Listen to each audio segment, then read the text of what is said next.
Last Sabbath afternoon, I was here. Anyone know where this is? Someone said mountain. Correct. I like it. Yarra Valley. Getting warmer.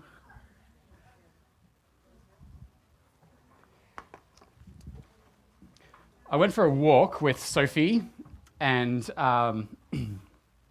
Sam and Jess and one of their friends, Lani. And we're here at Mount Lofty in Warrandyte. Yes, that's where it is. Now it makes sense.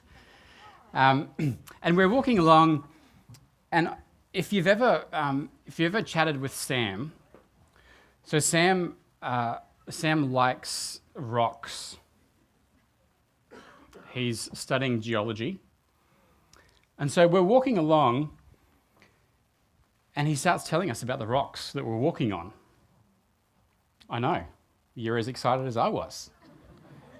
And he says, these are, insert big word here, and what they've done is over time, these rocks have actually been moved and they've layered on top of each other. And so this whole area is this certain type of rock. And about 15 minutes later, he finished talking about those rocks. And he's like, yeah, and you can see them over here. And if you look at these, and he was just really excited about these rocks. Now, if you're excited about rocks, that's really cool. I'm happy for you. I'm not. But what he was saying was that these rocks actually have a story to tell. These rocks tell us what's taken place in the past, and they've actually, according to Sam, they've actually got a lot to say. But I want to encourage you not to let them get a chance. See, we've been going through this series called The Eternal Gospel, and we've been looking through Revelation chapter 14, and in Revelation 14, there's this, I'll give you a quick summary of what we've looked at over the past few weeks. It says this: Then I saw another angel flying in midair, and he had the eternal gospel to proclaim to those who live on the earth, to every nation, tribe, language, and people. He said in a loud voice, "Fear God, give him glory, because the hour of his judgment has come." So Jared kicked off by saying this is a part in Earth's history where it's just before Jesus returns, and this is like the last big message that goes out to the world, and it starts with this eternal gospel, which is the good story of Jesus and what it means for us. So this goes out to everyone, and we're invited as messengers to go and share this message as well. But then the next thing we looked at was fear God. What does it actually mean to fear God? And we arrived at this idea that to fear God is to live in the constant awareness of his personal presence in your life. To live in the space where you know he is there with you. You are practicing the presence of God in your life as you go about work, home, hobbies, sport, whatever it might be. You're living with this awareness that God is real, he is personal, he is there with you. And then we looked at the stars last week. Eternal gospel, fear God, give him glory. Do you remember what Jared said last week about giving glory? Yeah. Knowing leads to glowing. So as you know God, as you spend more time with him, that starts reflecting out in your life as you go about your everyday life, and you start glowing and reflecting this goodness of God to other people. And so we get to this week, and this week we look at the final part of this passage, and it's the next verse. And it goes on to say, "Worship him who made the heavens, the earth, the sea, and the springs of water." So we've said, eternal gospel, we want to know Jesus more. Fear God, it's about knowing Jesus. Give him glory, know him so that you can reflect him. And now we're at this place where it says, okay, we're called to go and worship him. Now, in the discussion groups, one of the questions that you kick off with is, what comes to mind when you think of worship? Now, you might have a whole bunch of different things running through your head, or you might just have one thing running through your head, I'm not sure. But when you look at the word worship in the Bible, we actually get a wide variety of different things. If you look in the Old Testament, there's two main words for worship. And the first one is hawa, which essentially means to bow down. So if you remember the story of Abraham, he wants to find a wife for his son, and so he sends his servant off to go and find someone. He sends him to a certain place, and the servant gets there, he meets Rebecca, she ticks all the boxes, and so the servant bows down and worships God for his provision of a wife for Isaac. I'm not sure if that's what you did, if you're married and you met your spouse, but that is what the response of this servant was. The other one is abad. And interestingly, this actually means to serve or to work. Do you think of your work as worship? But that's what the word means. And here, in this sense, in Exodus 3, God is talking to Moses at the burning bush. And he's saying, hey, I want you to go take my people out of Egypt. And Moses is like, oh, yeah, I don't know if I can do that. And God says, hey, this is going to be a sign that you will do this, is you're going to bring my people back and you will abad me on this mountain. So we've got bowing and serving or working.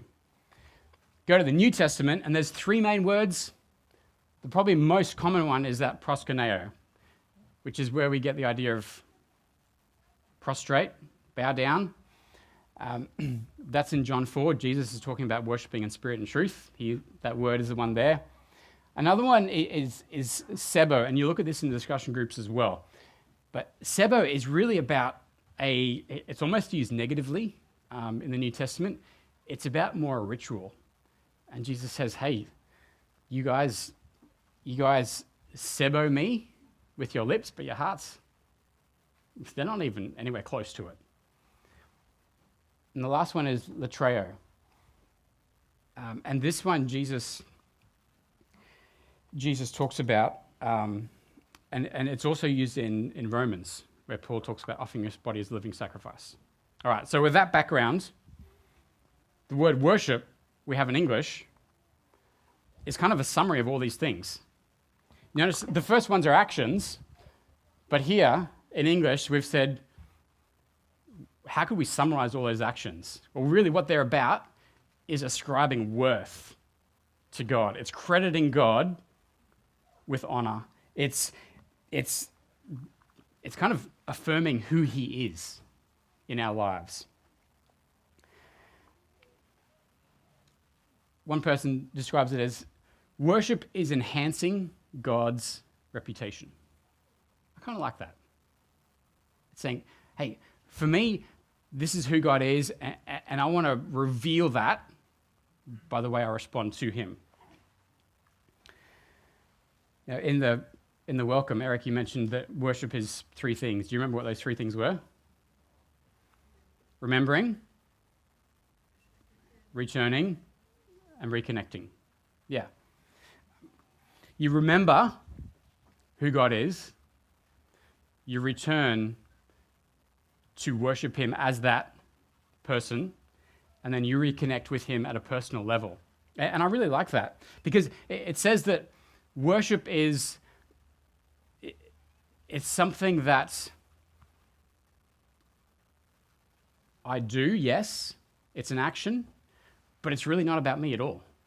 It's about God. Worship is giving God honor and credit for who he is. It's not an emotion. It's not a feeling. And dare I say, worship is not even an event, although we probably can easily associate worship with an event. Exhibit A. And that's okay. It may not be an emotion, but often it does reveal emotions in us. It may not be a feeling, but it can evoke feelings in us. And it may not be an event, but we can still worship God at an event. Because it's not about us. It's about God and who he is.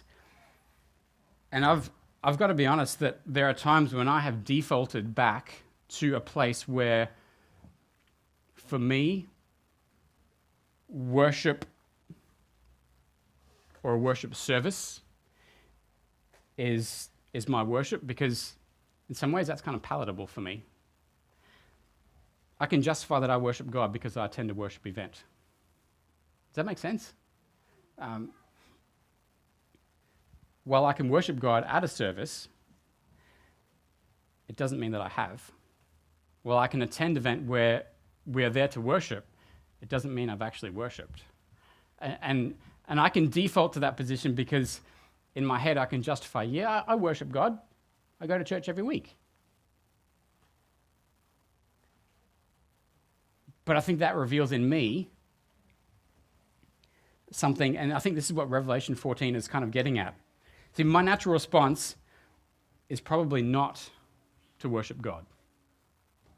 My natural response is probably to go to a worship event and say, I'm worshiping God, yes, I go every week, I am solid, I am committed, I'm reliable, I am there, sometimes I even preach.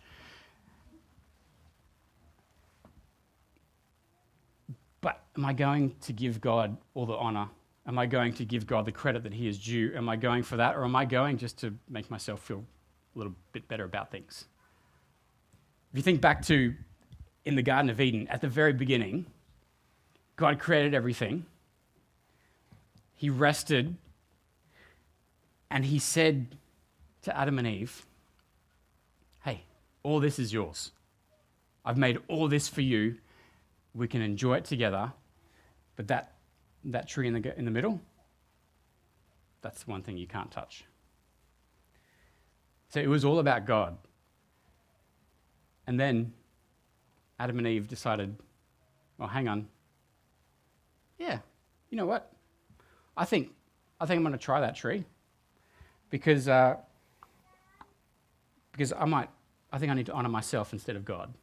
And so they went and they took the fruit, and we know the consequences of that. And ever since that point, can I suggest that we've had a tendency to honor ourselves rather than honor God? And so we read something like Romans 12, verse 1, where it talks about offering your whole body as a living sacrifice. This is your spiritual act of worship. And we go, whoa, that rubs against my natural tendency. Because my natural tendency is to kind of probably more so look after me than try and enhance God's reputation. I'm more concerned about my reputation than his. And so worship is really a daily practice of not being God. It's a daily practice of remembering who he is and who we are. So you can worship God in a whole bunch of different ways, but when you focus on this mindset that to worship God is to bring him honor, really at the end of the day, it doesn't matter how I feel. It doesn't matter what situation I'm in. It doesn't matter what I'm going through. I can still worship God in that scenario. You think of Paul and Silas. In prison, in chains, what are they doing? They're worshiping God. Think of that widow that brought those 2 tiny coins and offered them at the temple. Jesus is like, you want to see worship? That's what worship looks like. Or think of the woman that took that expensive jar of perfume, that alabaster, and broke it and poured it on Jesus' feet. Everyone else is going, what a waste, what are you doing? Jesus is saying, that's worship. That's honoring me. Or you think of David in that linen robe, dancing before the presence of God with the ark there. And everyone else is thinking, man, David, you're nuts. You're crazy. What are you doing? But David doesn't really care about that. All he cares about is honoring and enhancing the reputation of God. And in that moment, in that space, he's like, man, there's nothing else I can do. All I can do is dance here because God deserves all of this. And I just love worshiping him. So it doesn't really matter what you're going through, where you're at, how you feel. You can still worship God in that space. That doesn't make it easy because, as we just heard, some of you are going through some really tough times. But can I encourage you to worship God through those tough times because He is still God. He is still good. And we're called to worship Him. You know, you can worship God when you pick up rubbish from the sidewalk. Because as you do that, you are caring for what He cares for. You can worship God as your creator when you brush your teeth in the morning. And if you don't brush your teeth in the morning, that's a different conversation. You can worship God as you enjoy a meal, but by remembering what He provides for you and giving Him glory for that. You can worship God by representing His character in a heated discussion at work. You can worship God by enhancing His reputation through the way you respond to your parents, to your partner, to a child, to a friend who might have hurt you or messed up in some way. You can worship God every time you choose to obey one of Jesus' commands. And this one's more for me than for you, but I'll share it with you. You can worship God every time you clean up after your cat who decides not to use the kitty litter. Because God made that cat, and God cares for it. You can worship God in each of these situations because you know Him.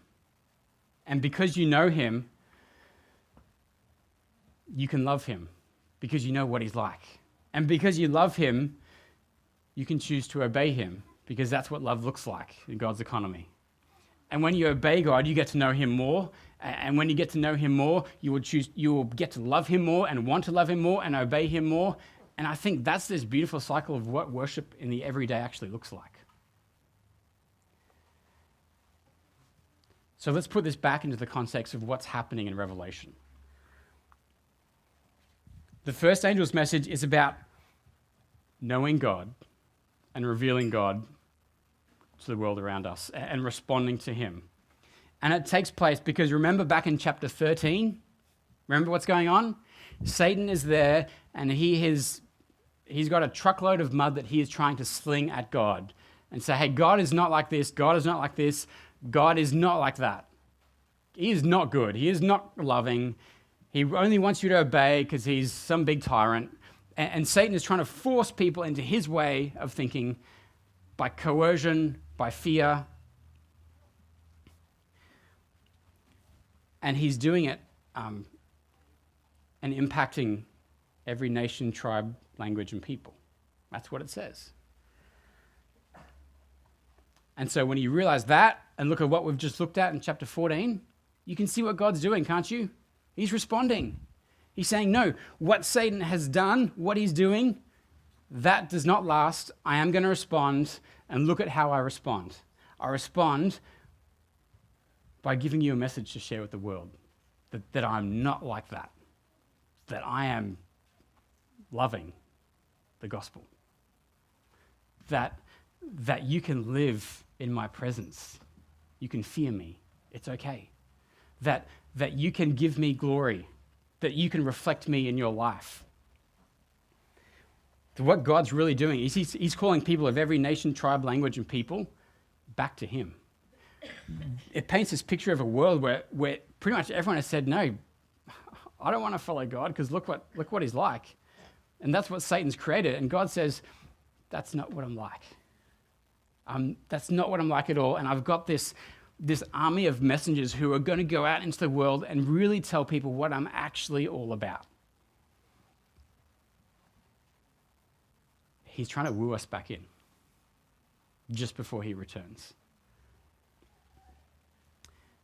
I think it was 2020, last year. I think it was early last year. We got a text message from some friends at school, and they'd said that one of the girls had left home and nobody could find her. and the parents had looked in all the places where they thought she would be and they couldn't find her. And so word started to spread and people got into their cars and started driving around our neighborhood to try and find this girl. I remember I had to do an errand just before that, but Julie called me and said, "Hey, this is what's going on. Can you just drive around for a while and see if you can see her?" And so I was driving around the streets. I went to the train station, I went to the bus stops, I went to some of the shops, and I knew other people were doing the same because I actually saw somebody else looking for her. And we were driving around the suburbs around where she lived, trying to find this girl because her parents just wanted her to come back. They wanted her to be back home with them, where she was loved irrespective of what she might have done or what her attitude or opinion might have been or what blow-ups might have happened. They just wanted her to come back home. They didn't want her out on the streets wandering. They didn't want her away from them where they couldn't look after her. They didn't want her to be anywhere else apart from with them, because she was their daughter, because they loved her. I think that's what God's doing here. He's saying, "Hey guys, I want you back. I want you back in with me because I love you." It's as simple as that.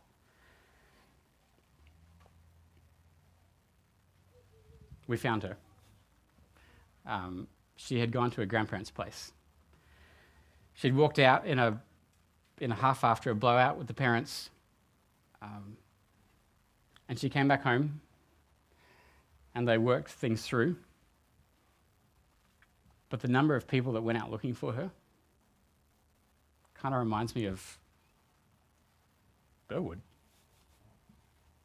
That's what we're called to do, isn't it? The message of Revelation 14 is, hey guys, I want you to be my messengers. I want you to go out and I want you to let people know that God just wants them back, that he's good, that he loves you, that you don't have to believe the lies out there that you believe about yourself or that the world might tell you about God, but God wants you back. It's every tribe, every nation, every language, every people. That's who this message goes to. That's who we're called to share it with. And I think God's truth deserves to be shared, don't you? Like, he's good, man. He deserves, his reputation deserves this. So don't let the rocks do it. There's a song that I've been listening to lately, and the story from the song is really kind of comes out of a story in the Bible in Luke chapter 19. And in Luke 19, Jesus has come into Jerusalem on the donkey, you know the story, and he's come in, and all the disciples are just so excited, and they are just worshipping, they're jumping around, they're yelling out, and the Pharisees come up. And they're like, "Man, Jesus, your people they're so unrestrained. They're so ill-mannered. Can you just tell them to chill a little bit? Because this is not okay." And Jesus says, "You know what? If they keep quiet, the stone's going to make the noise instead. If my disciples aren't able to express their love for me, if they aren't able to worship me, if they aren't able to tell people about me, then the rocks are going to do it for them." And this song says, lyrics go, "I won't let the rocks cry out in my place. If they have to, they will. But Mount Lofty, sorry, you got to be quiet. Because I want to do it. Any rocks you come across, don't let them make the noise. You be the one who gets to do it instead. If they have to, they will. But I'd like to imagine that we are the ones who get to enjoy that privilege. We're the ones who share that awesome news. We're the ones who actually get to go and worship God in our daily lives, and through that we reveal to other people what he's like.